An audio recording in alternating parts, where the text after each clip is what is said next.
If you struggle with shyness or social anxiety, check out our free No BS training course with actual useful advice you can do from home.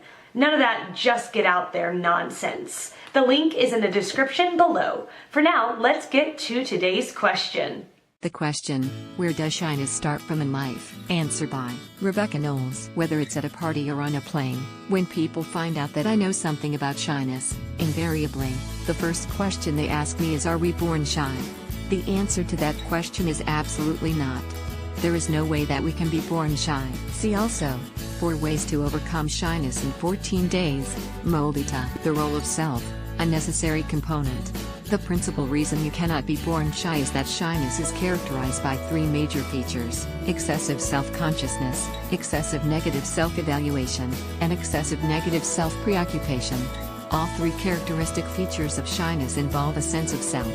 And the sense of self does not develop until approximately 18 months of age. Since individuals are not born with a sense of self, they cannot be born shy. The role of inhibited temperament, all shook up. While there is no evidence that we are born shy, there is evidence that approximately 15 to 20% of infants are born with what Dr. Jerome Kagan of Harvard University, Kagan, 1994, and his colleagues, Kagan, Resnick, and Snaigman, 1988, refer to as an inhibited temperament. Temperament refers to certain biological characteristics that people are born with that serve to influence their behavior very early in life, such as during the first few months.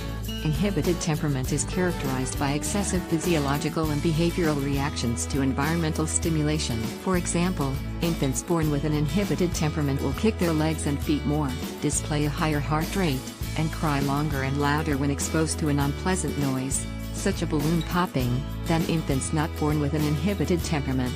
For example, inhibited children at 2 years of age might be more likely to hide behind their parents' legs when a stranger enters their play area and engage in more isolated play at 7 years of age than uninhibited children.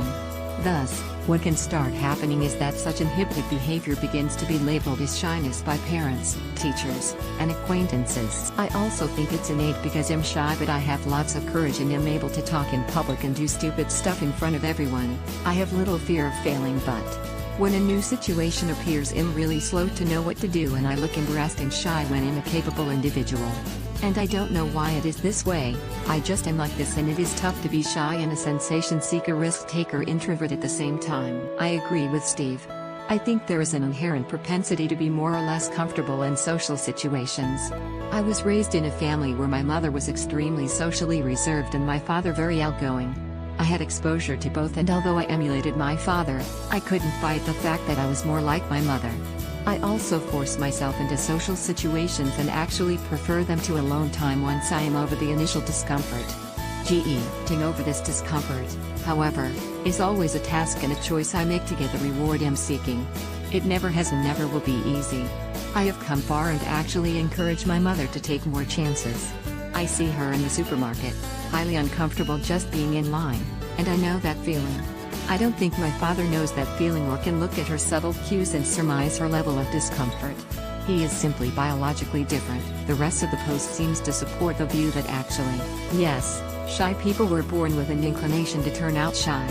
Biology isn't destiny, and that's fine, but it's not like a child's inhibited temperament was caused by the flu or the fact that they were bitten by a dog when they were 3, is it? Something that no one seems to care is the mental health of the parents before and after birth. The human being has evolved as a social being. We humans have always been living in groups. It doesn't make any sense at all that people are born with social anxiety or some kind of shyness. It's ridiculous. Some people may be less energetic than others, but to say that some people are naturally predisposed to feel better alone is simply ridiculous. Could it not be argued that the 3 traits, excessive self-consciousness, excessive negative self-evaluation, and excessive negative self-preoccupation in fact stem from an underlying physiological basis which is conferred upon an individual at birth? Some people are born with anger problems due to their hormones and things of the sort. It's something that starts showing as you develop a sense of self, but it was in you. Same thing with homosexuality. It is a person's genetics that determine their sexuality, so just because a baby doesn't have a sense of self yet does not mean it's not in them to develop a sexuality that their genetics have decided for them. Answer by DJ Hoskins. Shyness stems from a fear of rejection. A person who is shy often sees reaching out to interact with others as a stressful endeavor. Shyness is really a character trait of people with introverted personalities.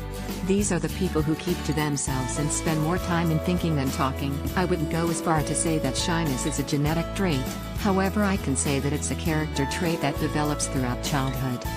You can see this demonstrated where some children have no problem talking to other kids their age, while others try to avoid social interaction as often as they can. Answer by Val Clark. Shyness starts from a person's childhood. The poem below is very accurate. I grew up very shy and timid because of fear caused by my father. He was a good provider of the family, but he was very physically and emotionally abusive. As I grew up, I believed he was more evil than good. In order to survive, I emulated my mother. I would not talk very much. It took many years of therapy to gain my self-esteem. I used to tell my mother to leave him, but she said she did not have the strength to survive without him. She said that was her cross to bear in her choice.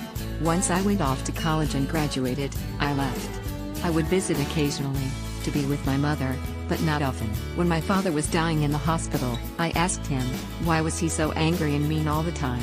He explained that he learned that behavior from his father. Children learn what they live by. Dorothy Law Nolte, Ph.D. If children live with criticism, they learn to condemn. If children live with hostility, they learn to fight. If children live with fear, they learn to be apprehensive. If children live with pity, they learn to feel sorry for themselves. If children live with ridicule, they learn to feel shy. If children live with jealousy, they learn to feel envy. If children live with shame, they learn to feel guilty. If children live with encouragement, they learn confidence. If children live with tolerance, they learn patience. If children live with praise, they learn appreciation. If children live with acceptance, they learn to love. If children live with approval, they learn to like themselves. If children live with recognition, they learn it is good to have a goal. If children live with sharing, they learn generosity. If children live with honesty, they learn truthfulness. If children live with fairness, they learn justice. If children live with kindness and consideration, they learn respect. If children live with security, they learn to have faith in themselves and in those about them. If children live with friendliness, they learn the world is a nice place in which to live.